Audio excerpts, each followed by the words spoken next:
మరి మేము ఎక్కడి నుంచో పల్లెటూరుల నుంచి వచ్చి ఈ పట్టణంలో భాగ్యనగరంలో పండగ ప్రాశస్త్యాన్ని మా పిల్లలకు తెలియజెప్పాలనే ఉద్దేశంతో మేము ఇక్కడికి వచ్చి దాదాపు 18 సంవత్సరాలు అవుతా ఉంది.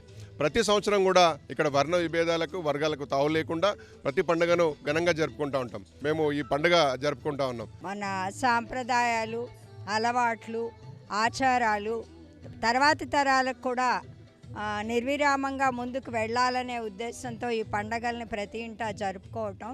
తర్వాత సంక్రాంతి పండుగ యొక్క ప్రాశస్త్యం ఏంటంటే హార్వెస్ట్ ఫెస్టివల్. ఇది పంటలు చేతికొస్తాయి, రైతు సంతోషంగా ఉంటాడు, రైతు సుభిక్షంగా ఉంటే దేశం సుభిక్షంగా ఉంటుంది. కాళ్ళని మొత్తం అందరం కలిసి ఒక పెద్ద పండుగలకే చేసుకుంటాము. ప్రతిదీ ఏదైనా సరే చిన్న పండుగైనా పెద్ద పండుగైనా అందరం కలిసి చేసుకుంటాము.